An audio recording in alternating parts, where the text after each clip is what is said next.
Já quero convidar as crianças aqui presentes a irem para suas classes. E para fazer uma oração agora, eu queria convidar o pastor Timóteo, que está nos visitando juntamente com sua esposa e alguns irmãos amados lá de Quixadá. Está de folga hoje. Então vamos orar. Quem quiser e puder ficar de pé, vamos passar alguns minutos sentados. A paz do Senhor, amém, igreja? Quem precisa de oração? Eu e a minha casa, tá certo? Todos nós devemos orar uns pelos outros, né? Chegou agora a hora da palavra de Deus, falar o nosso ser, o nosso coração, que nós vamos abrir a porta sempre para ele entrar. Pastor Tiago, é um privilégio muito grande, mais uma vez estar voltando aqui a essa casa, a qual todos nós somos bem acolhidos, tá certo? Vamos orar ao Senhor. Pai, te oramos, te invocamos o teu santo nome, ó Deus da glória.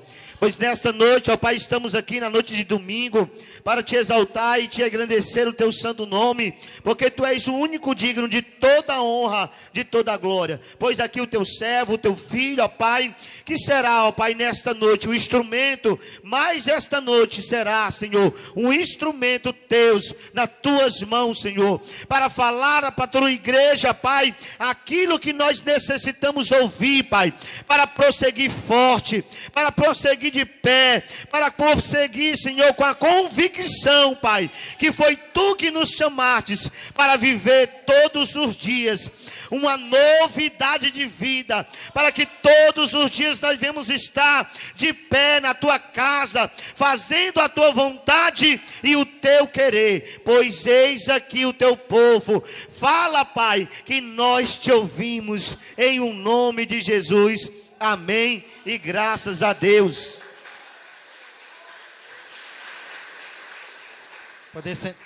Poder sentar a igreja. Pode ser que alguns não saibam, mas hoje é um dia muito especial para todos aqueles que creem em Jesus Cristo como Senhor e Salvador. Quem aqui sabe por quê? Hoje é um dia marcante para quem crê em Jesus. Alguns não sabem, muitos não sabem, todos não sabem. O motivo é porque exatamente hoje nós estamos comemorando o dia de Pentecostes. A palavra Pentecostes significa 50, ou seja, 50. E desde os dias bíblicos, desde os tempos bíblicos, o dia de Pentecostes é o dia no qual o nosso Deus começou a cumprir a sua promessa de derramar sobre todo crente o seu Espírito Santo. Foi 50 dias depois da Páscoa, exatamente hoje, no dia de hoje, que Deus começou a derramar, no dia de Pentecostes, o seu Espírito sobre o seu povo. Obrigado, Everardo. Sobre a sua igreja. Por isso hoje é um dia especial. Não precisa abrir lá, mas em Atos, capítulo 2, versos de 1 a 4, diz o seguinte: ao cumprir-se o dia de Pentecostes, ou seja, o dia 50 depois da Páscoa, estavam todos reunidos no mesmo lugar. De repente, veio do céu um som, como de um vento impetuoso, e encheu a casa onde estavam assentados. E apareceram, distribuídas entre eles, línguas como de fogo, e pousou uma sobre cada um deles. Todos ficaram cheios do Espírito Santo e passaram a falar em outras línguas, segundo o Espírito lhes concedia que falassem. O dia de Pentecostes, então, é um dia especial para lembrar do cumprimento da promessa de Deus de nos dar o Espírito Santo.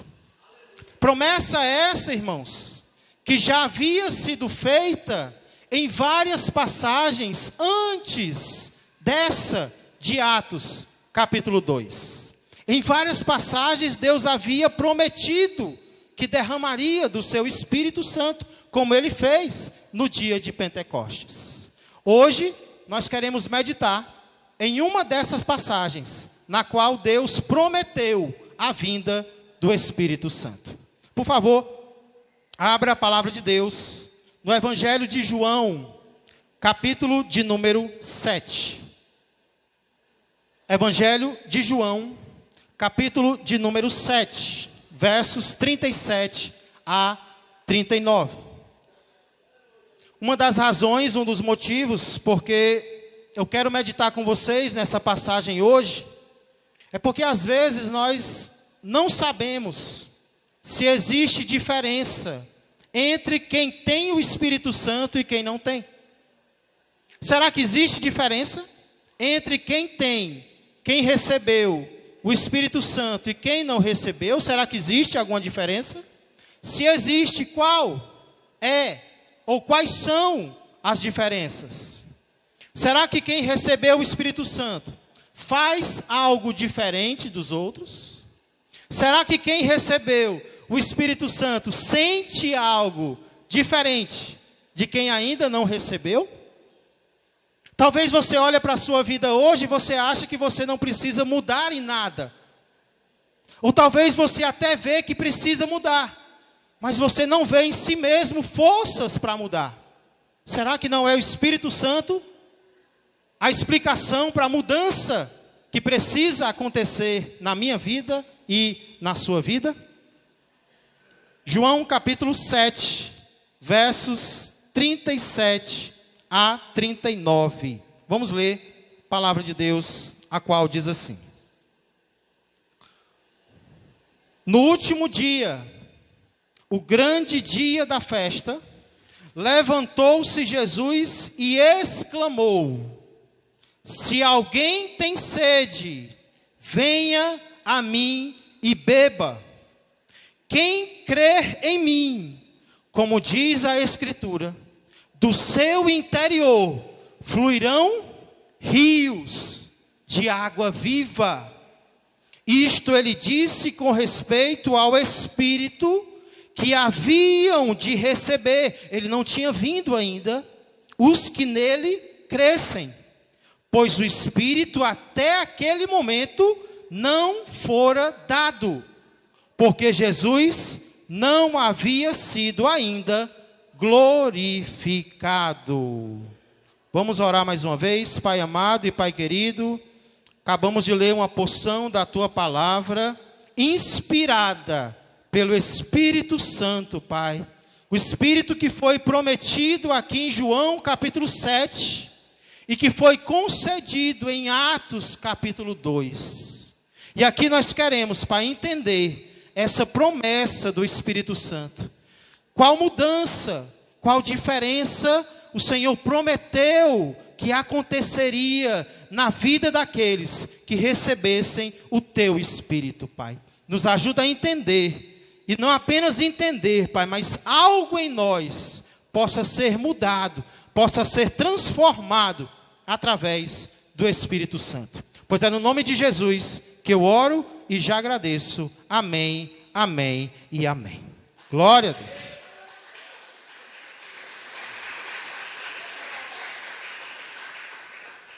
Eu acho que eu cantei muito forte hoje, viu? Minha garganta estava até boa, mas fui cantar muito aí. Pode ser que tenha ficado um pouco mais bonita, né? Irmãos, esses 3 versículos que nós lemos, eles nos apresentam, primeiro, um convite de Jesus, e depois uma promessa de Jesus para quem aceitar esse convite. É muito claro. Jesus convida e ele faz uma promessa para quem aceitar o convite que ele faz. Vamos entender então, vamos meditar primeiramente no convite que Jesus faz. Qual é o convite que o Senhor nos faz aqui? O apóstolo João, que é o escritor desse evangelho, ele começa dizendo o quê? No último dia, o grande dia da festa. A festa a qual João está se referindo aqui é a festa dos tabernáculos, também chamada de festa das cabanas. E era uma festa que vinha lá dos tempos do Antigo Testamento. E nós sabemos que em toda festa, em toda celebração, o último dia, muitas vezes acaba sendo o dia mais especial, não é isso? O último dia acaba sendo aquele dia mais importante, aquele dia que tem as atrações principais, né? Que tem os convidados principais. É o encerramento da festa. O último dia acaba sendo o encerramento da festa, é onde tem um bolo, é onde tem aquilo que há de mais especial. Então é quase certo que nesse dia, nesse último dia, Jerusalém estava abarrotada de pessoas. Jerusalém estava mais lotada do que centro de Fortaleza em mês de dezembro. Tinha gente em todo lugar, porque era uma festa, e não era qualquer dia da festa, era o último dia, era o dia mais especial. Não havia dia, então, mais propício para Jesus fazer um convite do que nesse dia. E é exatamente isso que Jesus faz. João diz que ele levantou-se, imagina todo mundo sentado. Jesus levantou-se e exclamou. Jesus levantou-se. Naquele tempo, um rabino, um mestre, ele normalmente ensinava com as nádegas encostadas, nome bonito, né? Nádegas, encostadas no chão ou então em uma cadeira, ou seja, sentado. Um mestre qualquer, ele ensinava sentado, ele falava com as pessoas estando assentado, era o costume de um rabino qualquer. Só que Jesus, ele não é um mestre qualquer, e a mensagem que Jesus tinha para transmitir também não era uma mensagem qualquer. Então Jesus estava sentado, mas ele se levanta. E ele não apenas se levanta, João diz que ele exclamou, ou seja, ele gritou. Jesus ficou de pé, para que o maior número de pessoas olhassem para ele, e Jesus gritou, para que o maior número de pessoas o ouvissem, porque o convite de Jesus não era apenas para alguns, o convite de Jesus era para todos, não era só para os ricos, não era só para os pobres. Jesus queria que todos ouvissem o convite que ele tinha para fazer. Por isso ele grita. Talvez, quando Jesus se levanta e começa a gritar, no meio de uma festa, no meio de uma multidão, alguém cochichou para outra pessoa: ou esse aí é muito doido, ou ele tem algo muito importante para dizer. E de fato, Jesus tinha algo muito importante para dizer. E o que é que Jesus tinha para dizer, que ele queria que todo mundo escutasse? Se alguém tem sede, venha a mim e beba. Esse foi o convite de Jesus. E que convite! Eu garanto para você que nunca na sua vida você vai receber um convite tão grandioso como este. Se alguém tem sede, venha a mim e beba. Aqui Jesus chama a atenção para uma das maiores necessidades que o ser humano tem, que é a sede espiritual. E ele mostra também qual é a satisfação para essa sede, que é a água que ele mesmo tem para oferecer. Se alguém tem sede, eis-me aqui, venha a mim e beba. Louvado seja o nosso Senhor. Eu já disse para vocês que a festa na qual Jesus faz esse convite era a festa dos tabernáculos. O que eu não disse para vocês é que essa festa durava 7 dias. E sabe o que é que os sacerdotes faziam em todos os 7 dias? Os sacerdotes pegavam uma jarra de ouro, desciam com essa jarra de ouro até o tanque de Siloé, enchiam a jarra de ouro com a água do tanque, e em meio a toques de trombeta e gritos de louvor, eles vinham com essa jarra, todos os 7 dias, eles vinham com essa jarra e derramavam a água na base do altar. E por que eles faziam isso? Eles derramavam a água em todos os 7 dias, na base do altar. Traz outra, por favor, porque essa aqui eu já derramei. Primeiro, para simbolizar a gratidão que eles tinham ao Senhor, mas também para demonstrar a fé que eles tinham, que era Deus que providenciava a água para eles. Então eles faziam isso como uma forma de gratidão, mas também como uma forma de fé. Então pode ser, eu estou aqui imaginando, mas pode ser que foi justamente, obrigado, Vera, que foi justamente durante um momento desse, em que o sacerdote pegava a água, talvez trazia a água, talvez derramava a água, que Jesus se levantou e gritou: se vocês têm sede, venham a mim e bebam. É como se Jesus estivesse dizendo: essa água do tanque não resolve o problema de vocês. Se vocês estão com sede, vocês precisam vir a mim. Eu tenho a água que vocês precisam. Eu é que posso matar a sede de vocês. Se vocês estão com sede espiritual, não é dessa água que vocês precisam, é da água que eu tenho para dar para vocês. Se alguém tem sede, venha a mim e beba da água que eu tenho para te dar.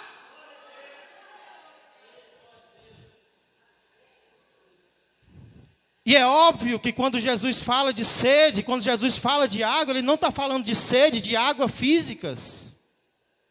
Ele está falando de sede e água espirituais. Jesus estava falando da salvação. E por falar nisso, eu queria perguntar: quantos aqui acreditam que Deus ama a todos? Só quem acredita que Deus ama a todos. E se Deus ama a todos, quantos aqui creem que Ele deseja que todos sejam salvos? O Deus que ama a todos, deseja que todos sejam salvos. A minha pergunta é: se Deus ama a todos, e por isso deseja que todos sejam salvos, por que nem todos serão?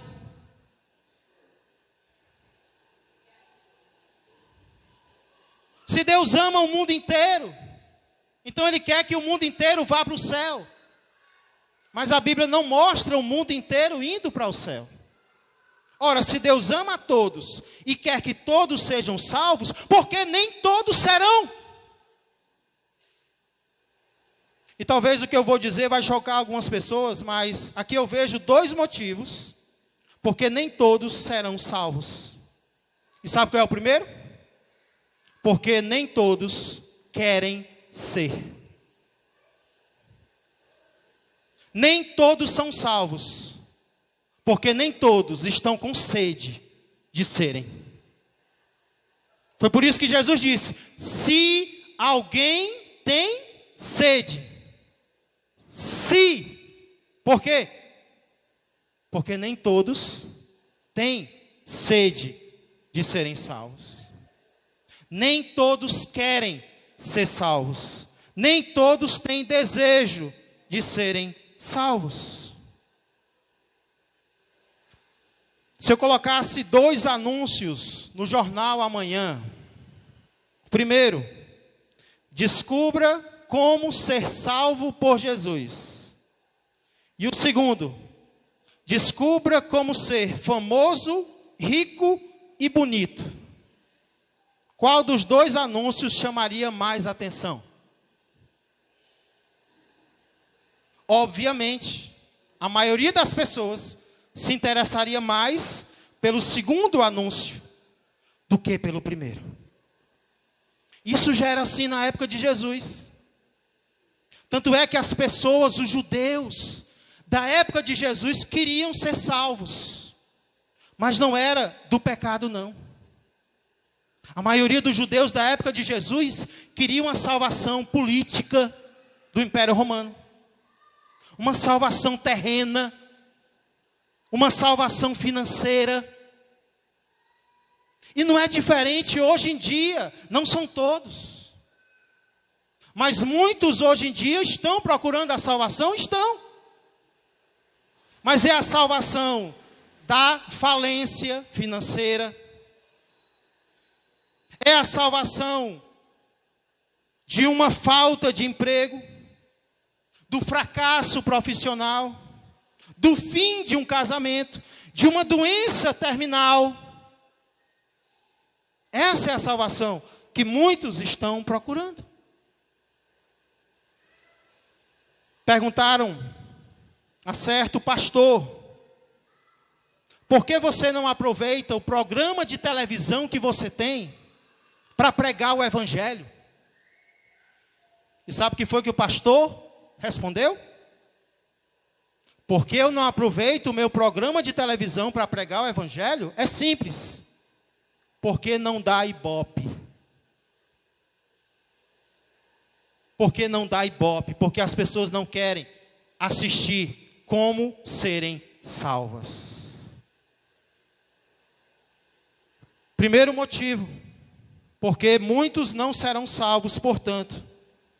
É porque não querem ser. É porque não estão com sede de salvação. Jesus, certa vez, fez um lamento sobre Jerusalém antes de ser morto. E o lamento dele foi o seguinte, escute. Jerusalém, Jerusalém, que matas os profetas e que apedrejas os que te foram enviados. Quantas vezes quis eu reunir os teus filhos, como a galinha junta os seus pintinhos debaixo das suas asas. Mas vocês não quiseram. Jesus disse: eu queria proteger vocês. Eu queria abençoar vocês. Eu queria ser para vocês o que uma mãe é para os seus filhos. E por que Jesus não fez? É porque ele não amava Jerusalém. É porque Jerusalém não quis. Existem coisas que Deus quer fazer na nossa vida. E por que ele não faz? Não é porque ele não quer. É porque nós não queremos. É porque o nosso coração está endurecido. É porque nós não estamos permitindo que ele faça. Será que agora mesmo o Espírito Santo não está trazendo ao seu coração algo maravilhoso que Deus quer fazer na tua vida? Mas ele só não fez porque você ainda não permitiu que ele fizesse. Porque você ainda não acreditou que ele pode fazer. Porque você ainda não abriu a porta do seu coração para que ele fizesse. Esse é o primeiro motivo. Porque nem todos serão salvos. É porque para ser salvo precisa ter sede. Precisa estar com sede. Precisa estar com desejo de ser salvo. Porém, existe um segundo motivo que eu encontro aqui. Nem todos serão salvos, porque nem todos vão a Jesus. Muitos não querem ser salvos, e alguns dos que querem estão errando o endereço. Estão indo ao lugar errado. Porque Jesus disse: se alguém tem sede, faça o quê? Vá a qualquer lugar, pois todos os caminhos levam a Deus. Foi isso que Jesus disse? É isso que muita gente pensa. Ah, todos os caminhos levam a Deus. Pois Jesus disse: se alguém tem sede, só existe um lugar onde essa sede pode ser saciada. Só existe um endereço. Não são todos os caminhos que levam a Deus. É apenas um caminho, é apenas um endereço, chamado Jesus de Nazaré. Se alguém tem sede, venha a mim, somente a mim, e beba.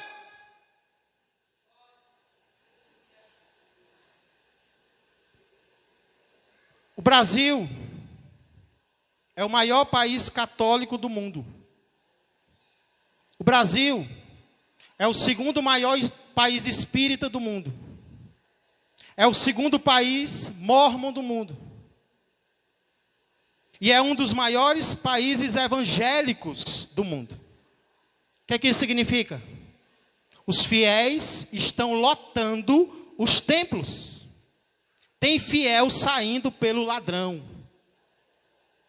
Tem gente ficando em pé nas igrejas. Mas a pergunta é: quantos desses estão indo realmente a Jesus? Uma coisa é ir ao templo, outra coisa é ir a Jesus.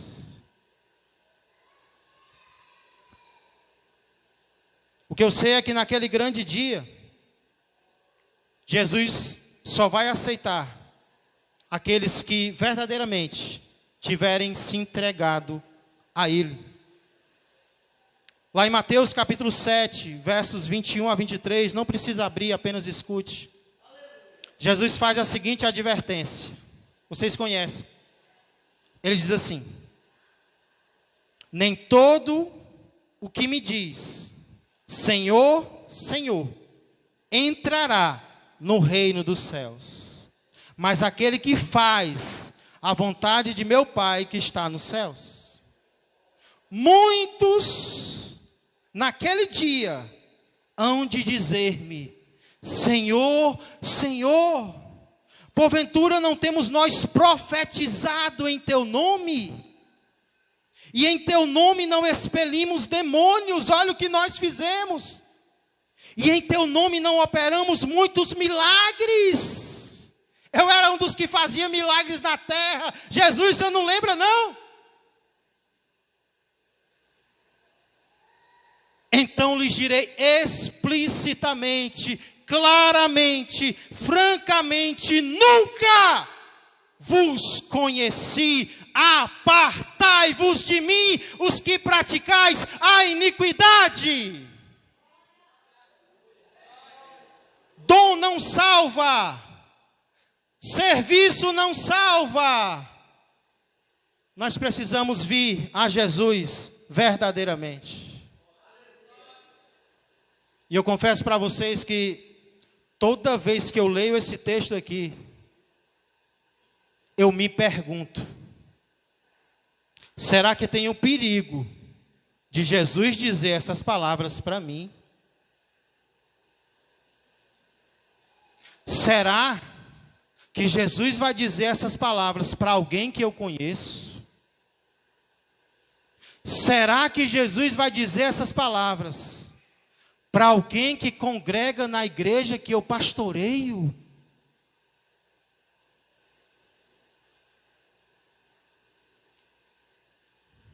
Eu fico feliz, porque vocês vieram à igreja hoje. E eu espero que, se Jesus não voltar, vocês continuem vindo. Porém, mais do que isso, eu espero que vocês não apenas estejam vindo à igreja, mas que vocês estejam vindo a Jesus. Que vocês estejam conhecendo Jesus. Que vocês estejam aceitando Jesus. Que vocês estejam se entregando a Jesus. Porque não adianta ter sede de salvação e não vir ao lugar certo. E o lugar certo é o nosso Senhor e Salvador, Jesus Cristo. Inclusive no final, se você tem dúvida se já veio a Jesus ou não, você vai sair daqui sem dúvida hoje. Porque no final eu quero dar a oportunidade para todos aqueles que quiserem dizer sim para o convite do Senhor Jesus. Pastor, mas e se eu for a Jesus? Se eu me entregar, se eu confiar de todo o meu coração, o que é que vai acontecer comigo? Qual vai ser o resultado? Qual vai ser a consequência? Isso nos leva ao segundo ponto da nossa mensagem, que é a promessa que Jesus faz. Primeiro, Jesus faz um convite. Se você tem sede, venha a mim e beba. Agora ele vai dizer o que vai acontecer. A promessa que ele faz para quem aceita esse convite. Olha o verso de número 38.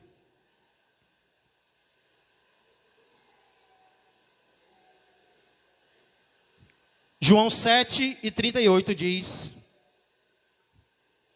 quem crê em mim, como diz a Escritura, quem crê em mim, como diz a Escritura, do seu interior fluirão rios de água viva. Quando alguém tem sede, e esse alguém vem a Jesus, das duas, uma. Ou essa pessoa fica saciada, ou então essa pessoa fica saciada. Porque não tem como alguém vir a Jesus e não receber aquilo que Jesus tem para dar para ela.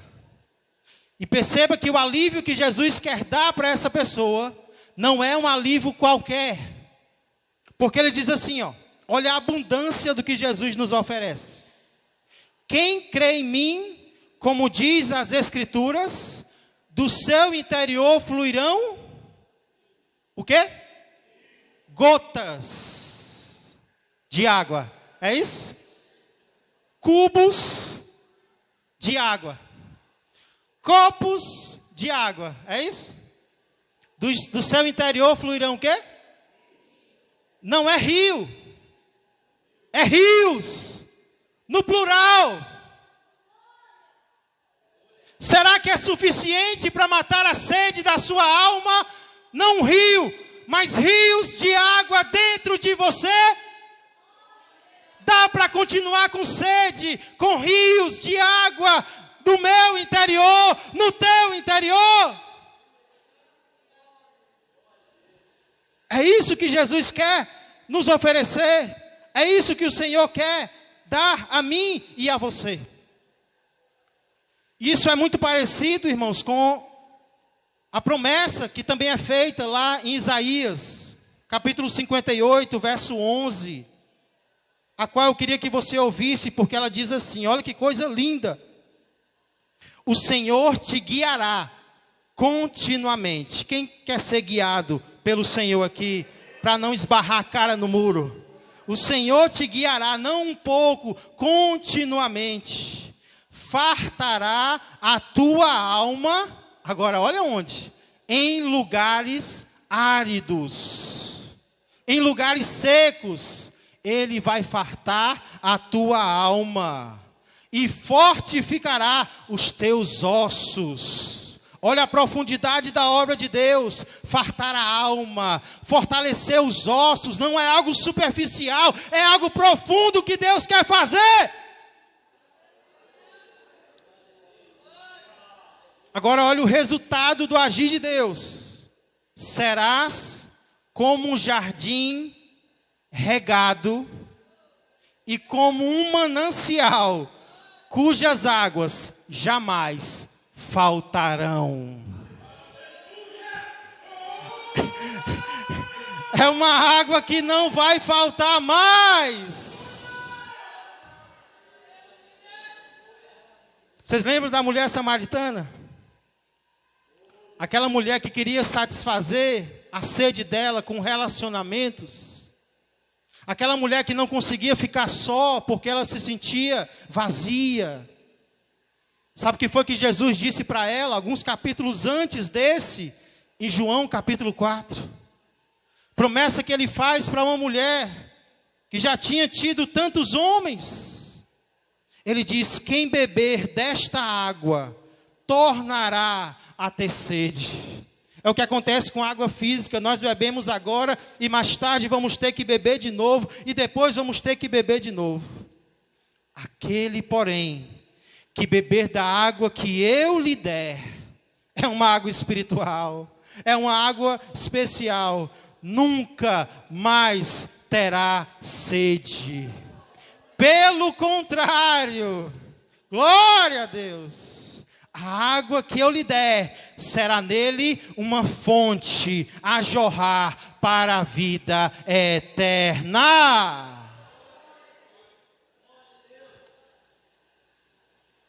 Não sei se alguma vez você já pediu água a alguém e esse alguém encheu meio copo para você. Você estava morrendo de sede, pessoa, eu vou lá dentro pegar água, quando volta com meio copo cheio. Ei, Jesus não é assim não. Jesus não é miserável não. Jesus tem água para nos dar e não é pouca não. São rios de água. Olha a abundância da obra que Deus quer fazer na nossa vida. E a água não é só abundante não. A água é também o quê? Quem notou? Qual é a segunda característica dessa água? Rios de água viva. Viva aqui significa corrente. Não é água parada, não é água que apodrece, é água que se renova, é água nova, é água que move, é água que renova, é água que revigora, é água que transforma, é água que leva o que é ruim. Não é água parada, é água corrente, é uma água viva.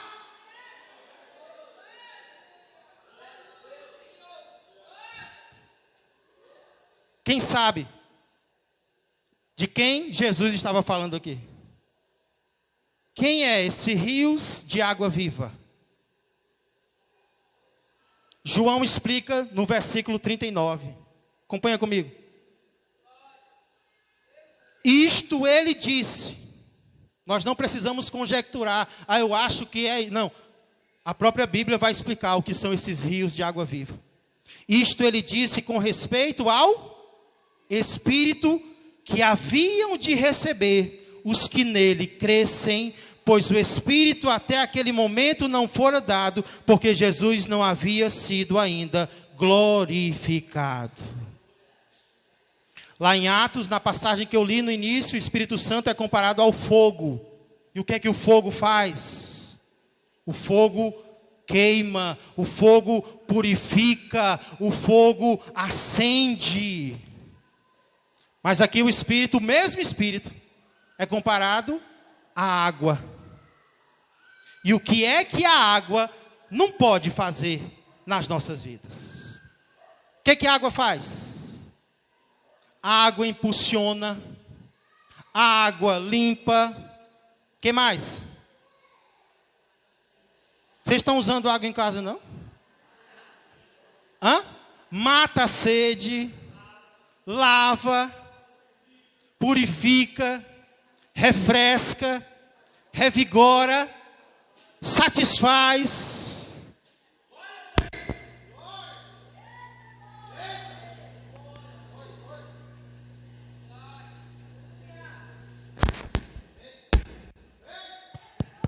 Glória a Deus.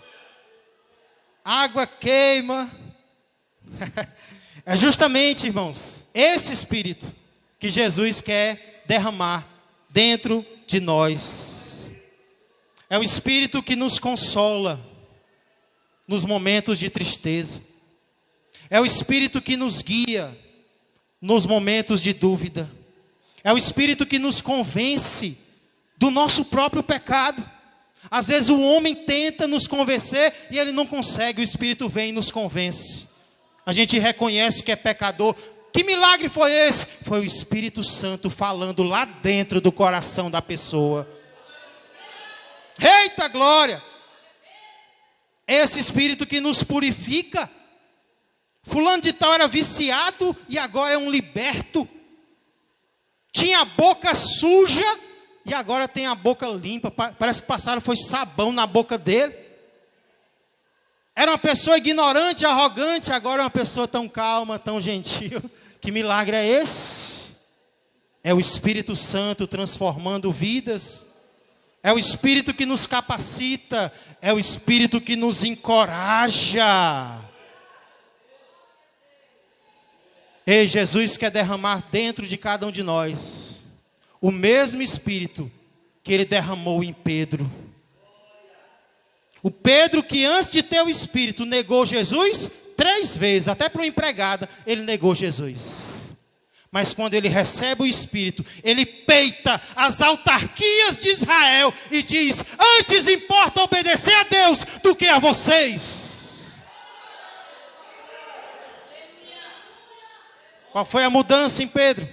Pedro fez um curso de 3 meses, como ser crente. Foi porque ele recebeu a promessa do Espírito Santo. E agora Pedro não tinha mais medo. Pedro agora tinha coragem. Pedro agora era capacitado. Pedro agora era purificado. É o Espírito Santo que faz a diferença na minha vida e na tua vida.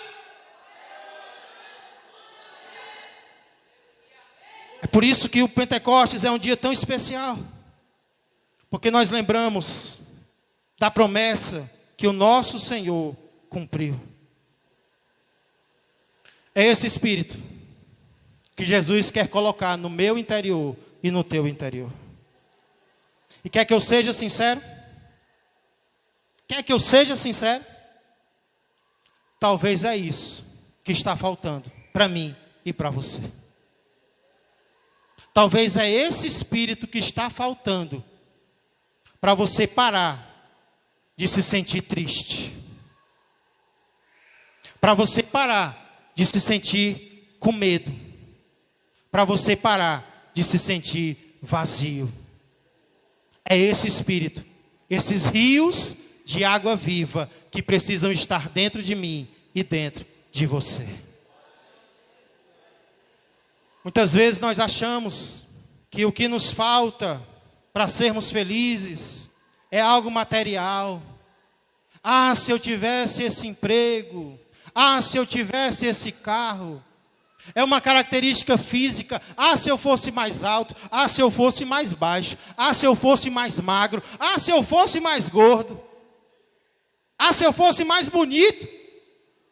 Se eu fosse mais branco, se eu fosse mais preto. Ah, se eu tivesse uma pessoa especial na minha vida, eu seria feliz. Mas sabe o que é que falta para nós?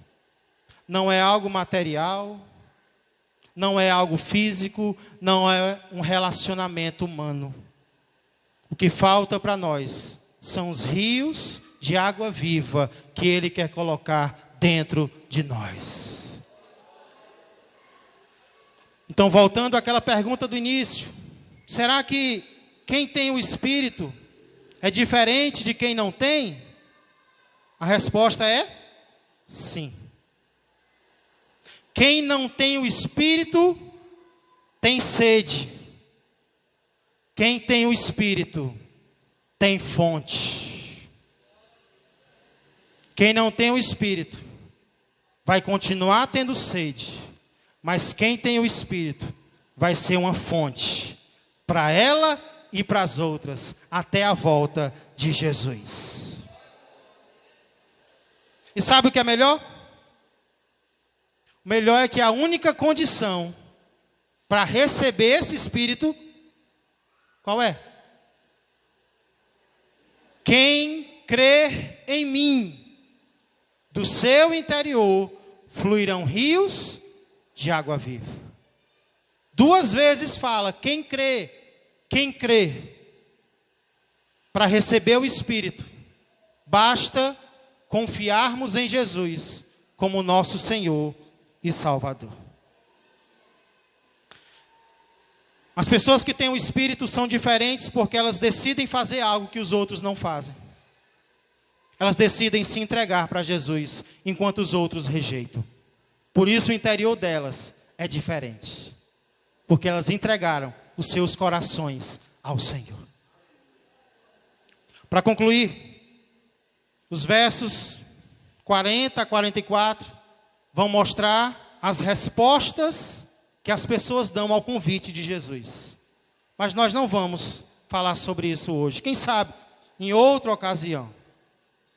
A pergunta é: que resposta você irá dar ao convite de Jesus?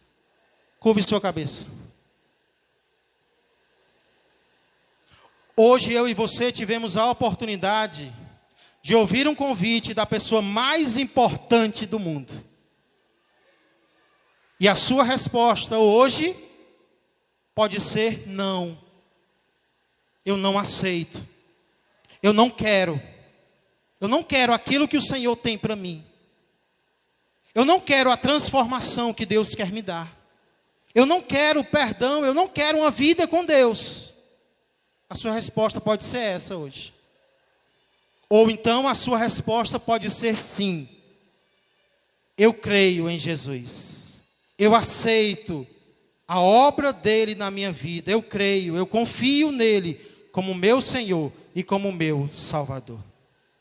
A pergunta é: hoje você tem sede de Deus?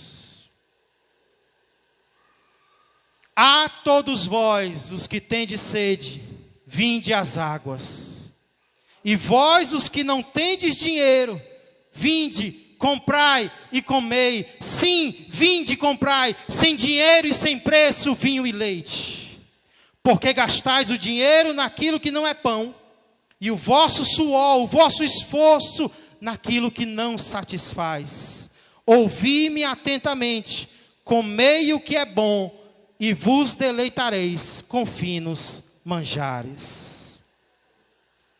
Enquanto nós adoramos ao Senhor, eu quero convidar aqui ao altar aqueles que hoje estiverem decidindo crer em Jesus.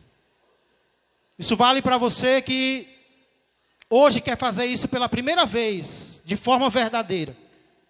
Você nunca tinha feito isso verdadeiramente de todo o coração. Hoje a oportunidade está sendo dada para você.